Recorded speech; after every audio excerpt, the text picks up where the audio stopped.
Pada video kali ini kita akan membahas penyelesaian dari sistem pertidaksamaan dan identitas pertidaksamaan yang penting dengan menggunakan fakta-fakta mengenai ketaksamaan yang telah kita peroleh sebelumnya. Nah, ini misalkan kita diminta untuk menyelesaikan soal ini ya. Jadi kita diminta untuk menentukan himpunan A yang berisi solusi dari 2x plus 3 kurang dari sama dengan 6. Nah, jadi ini artinya kalau seandainya kita ingin menentukan siapa saja anggota A, artinya ketika kita mengambil X anggota A, maka ini akan ekuivalen dengan X merupakan solusi dari 2x plus 3 kurang dari atau sama dengan 6. Nah, kita tahu bahwa dengan menjumlahkan kedua ruas dengan minus 3, kita peroleh ini ya. Nah, ini berdasarkan teorema 217B. Sebenarnya penulisan gini agak jelek ya, karena sebenarnya yang diharapkan ialah bukannya Anda hafal teorema nomor berapa gitu, tapi sifatnya ya, bahwa menjumlahkan kedua ruas pertidaksamaan itu tidak mengubah ketaksamaan gitu. Nah, kadang lebih mudah untuk menulis nomornya, tapi jeleknya itu ialah karena satu buku dengan buku yang lainnya belum tentu sama kan. Kalau di buku yang kita gunakan teorema 217, bisa jadi di buku lainnya bahkan di exercise atau di teorema 26 misalnya gitu ya, karena nggak sama. Jadi lebih baik di state sifatnya. Yang penting selalu ada alasannya. Nah, ini juga mengalihkan kedua ruas dengan bilangan positif ya. Di sini bilangan positifnya itu setengah, tidak mengubah ketaksamaannya. Jadi di state alasannya. Nah, ini berarti kita punya X-nya itu, ini 2-nya habis ya, kurang dari sama dengan 3/2. Artinya A-nya itu merupakan seluruh bilangan real yang merupakan solusi ini, tapi ekuivalen dengan ini kita peroleh ini. Seluruh bilangan real dengan X-nya kurang dari 3/2. Tentu saja hasil pekerjaan kita selalu bisa kita cek dengan menggunakan grafik ya. Jadi kalau misalkan kita punya grafik, lihat grafik yang biru itu 2x plus 3 dan grafik yang hijau itu X sama dengan 6, maka kita ingin meninjau domain-domain dari grafik 2x plus 3 yang ada di bawah X sama dengan 6 gitu ya. Y sama dengan 6 karena kan kurang dari di sini tandanya. Jadi yang kita ingin amati yang itu, dari titik potongnya di sini 3/2 gitu, dan terus ke sana mengikuti yang panah merah yang ini ya. Jadi terus ke sana, jadi ya opsi. Oke. Nah, kemudian yang kedua, tentukan himpunan C yang ini diminta spesifiknya seperti tadi mirip ya, kita diminta untuk menyelesaikan ketaksamaannya. Jadi kalau kita ambil sembarang X anggota C, maka ini akan ekuivalen dengan X-nya memenuhi sifat himpunannya ya gitu, solusi dari ketaksamaan itu ya. Kita jumlahkan kedua ruas dengan minus 1, kita peroleh itu, samakan penyebut ya. Nah, ini saya rasa Anda bisa lakukan lah ya. Nah, kemudian kita peroleh X min 1 dibagi X plus 2 kurang dari 0. Artinya X min 1 dan X plus 2 itu lain tanda. Ya, jadi kita punya dua kasus. Yang pertama X min 1-nya negatif, X plus 2-nya positif, atau X min 1-nya positif, X plus 2-nya negatif. Kalau kita tinjau kasus 1, maka kita peroleh X-nya itu kurang dari 1 dengan ya ini tambah kedua ruas dengan 1 gitu ya. Ini juga tambah kedua ruas dengan minus 2, kita peroleh ini. Artinya kita punya X itu kurang dari 1 dan lebih besar dari minus 2 gitu ya, dengan sifat apa tuh tadi, transitif yang pertama ya.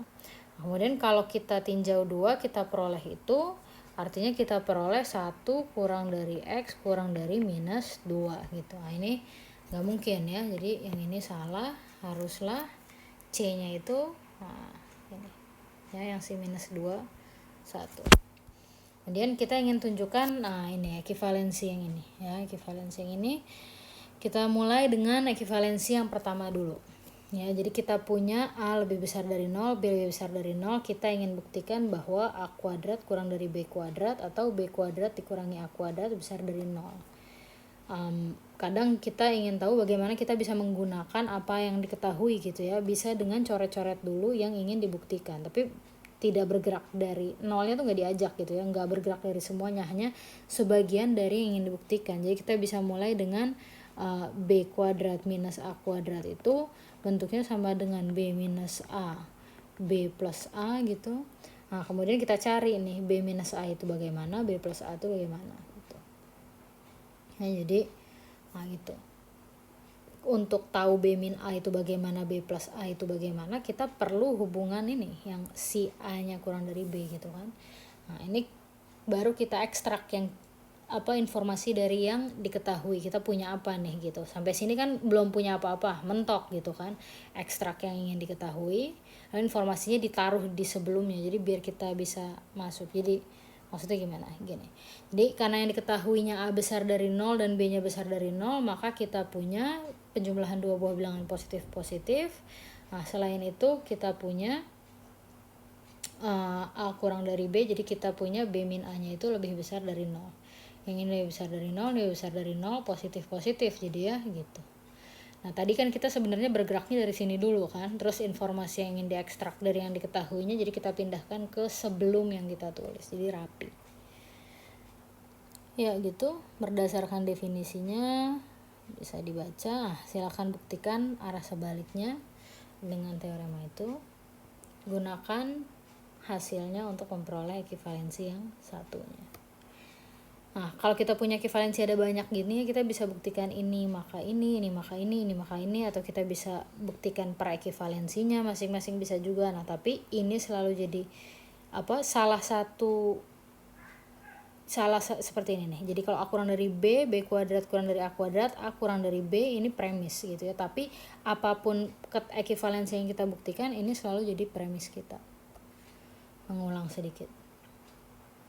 Nah, ini ketaksamaan terakhir yang kita buktikan ya, rataan aritmatika, rataan geometris, AM, GM ya, arithmetic means, geometric means. Jadi kalau kita punya dua buah bilangan positif, bahwa rataan geometrisnya gitu ya, a kali b lalu ditarik akar pangkat 2, itu selalu kurang dari a plus b bagi 2. Jelek yang ini animasinya ya, nggak satu-satu, nggak apa-apa, kita lihat aja satu-satu. Jadi kalau a lebih besar 0, b besar dari 0, yang nggak mungkin kan sama dengan 0 gitu ya. Jadi kasus yang mungkin kita tinjau a nya sama dengan b atau a nya itu tidak sama dengan b. Kalau a nya sama dengan b ya akarnya sama, kemudian kita ingin tinjau ini kan akar ab, kemudian kita ingin tinjau a plus b per 2 gitu. Kita mau lihat nih, benar nggak sih hasil yang di sini tuh selalu lebih kecil sama dengan hasil yang di sini. Kalau a nya sama dengan b,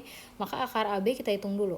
Akar a kali akar b, akar a kali akar a, jadinya karena b nya itu sama dengan a gitu ya di sini kasusnya, jadi akar a kali akar b sama dengan akar a kali akar a, jadinya akar a kuadrat, jadinya a. Yang di sebelah sini karena b nya sama dengan a, berarti ini sama dengan a, 2a dibagi 2a. Jadi pada kasus yang ini dipenuhi bahwa akar a kali b sama dengan a plus b dibagi 2. Kalau seandainya kasusnya nggak sama gimana? Ya berarti akar a nggak sama dengan akar b gitu ya. Ini artinya nggak sama dengan 0 kalau dikurangi gitu. Tapi kuadratnya selalu lebih besar dari 0. Apa sih kuadratnya tuh? Ya kuadratnya tuh ini, a ditambah b gitu, kemudian dikurangi 2ab ini ya, lebih besar dari 0. Lebih besar dari 0, kita jumlahkan kedua ruas dengan akar 2 akar ab gitu. Jadi kita peroleh yang ini.